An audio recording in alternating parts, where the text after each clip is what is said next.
Hello friends, Mark Holmes here with my buddy Cowboy Joe Boo, and as always, thank you guys for watching, commenting, and subscribing to the Joe Boo Sports Report. Without you guys, man, this doesn't work. Let's get open for business here, guys. I'm excited as can be because it's a new year. It's a rebirth. It is 2019. And our Dallas Cowboys are in the playoffs.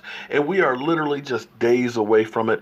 And we're at practice. That's right. We talking about practice. Not a game now. We talking about practice.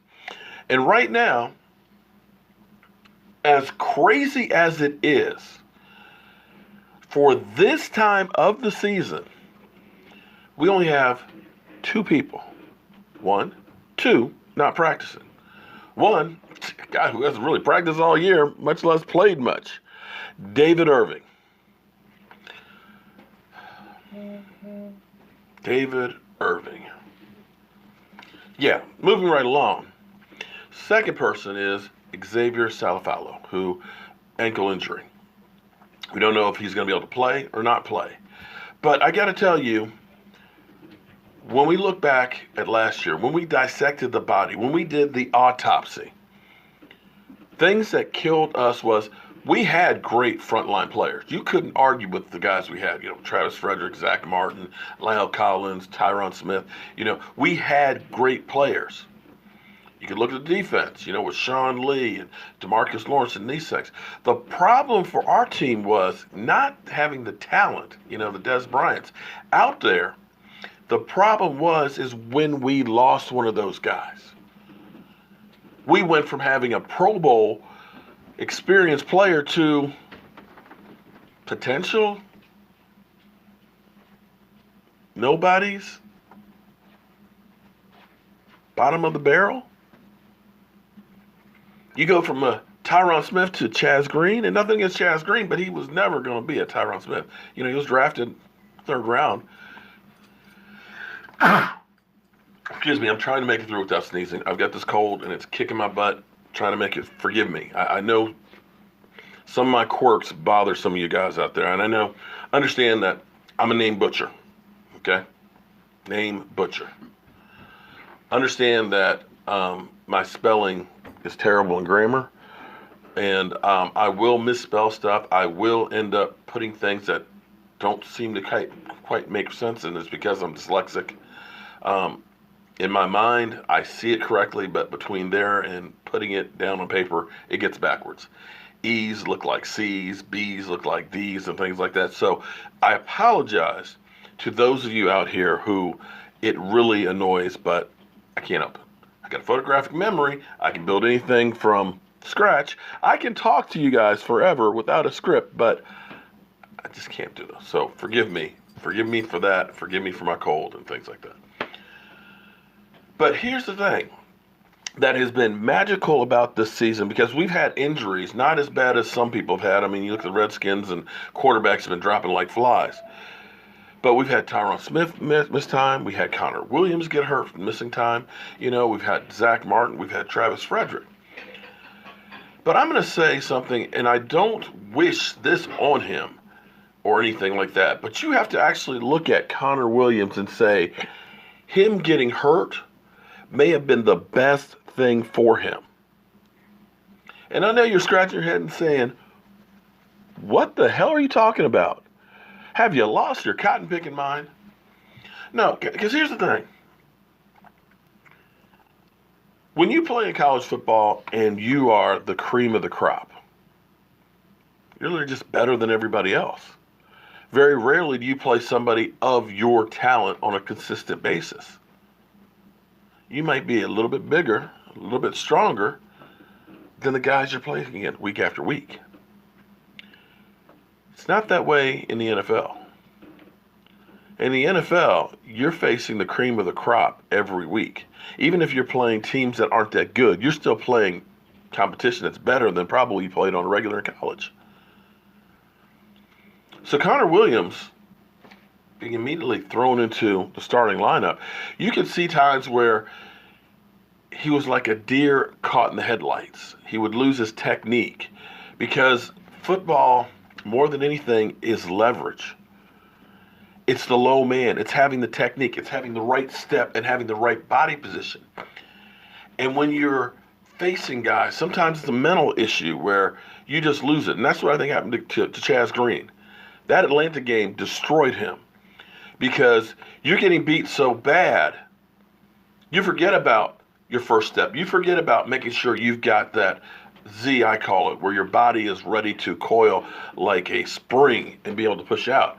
You get up high, your back goes back, and you're playing these chess games, and you just get beat. And you can see Connor Williams kind of, up here and playing the chess games and stuff instead of driving into guys, instead of using his hands to keep them off.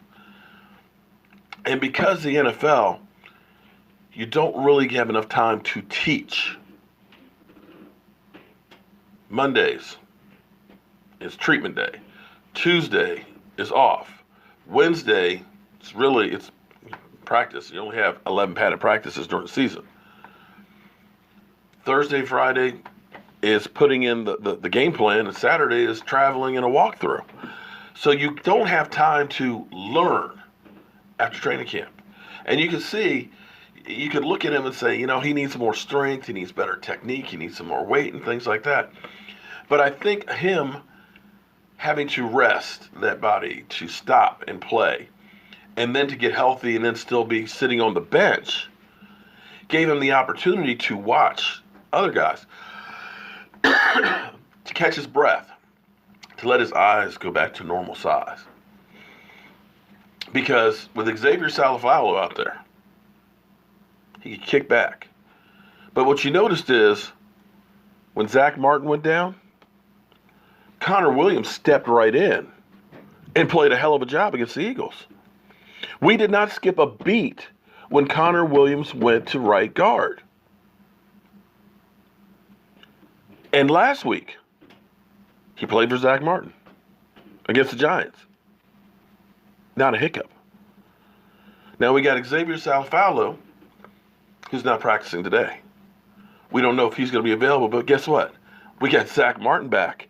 And now Connor Williams is going back at the left guard.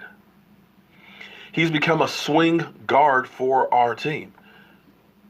And that is incredible because when you think about how many times this offensive line has had to reshuffle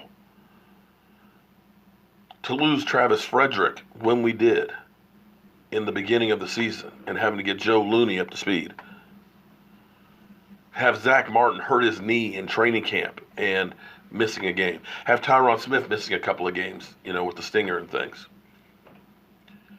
But this team has been able to rotate, it's been able to transition, it's been able to swing guys left and right and still keep playing. I'm not saying that they played the same level as if you had Travis Frederick and Zach Martin with a good knee and, Tyron Smith healthy and Lyle Collins and things, that they would be the Great Wall of Dallas. But they were a capable offensive line. And I dare say that may be, forgive me again, the best thing that could happen to Connor Williams as well as to the Dallas Cowboys offensive line. Because I don't believe if he had been still starting every single game that Connor Williams would have the confidence that I believe he now has, having taken some time off. And that's going to bode well for this team because right now, there's no such thing as a healthy team. It's really who's hurt the least. But the fact that all these guys are on the practice field, to me, is a great thing and a great boost going into playoffs. So we'll see what happens on Saturday night. We don't have much time, so get ready, guys. You're going to see a lot of videos between now and that game because this is for all the money. We need to make sure we got everything down pat. We got to be ready to rock and roll. And everything is critical. Everything. And, of course, I'm home today, so it's definitely going to be fun to keep up with the Dallas Cowboys this week. How's everything going there for you guys in Washington right now? New York? Oh, okay. I'm Mark Holmes, and as always, I want to thank you guys for watching, commenting, and subscribing to the Jobu Sports Report. Don't forget, we'll be live streaming the game reaction Saturday night we'll start out at probably 7:30. Hopefully I'll have the gang all over here and we'll be ready to rock and roll. So I will see you guys soon.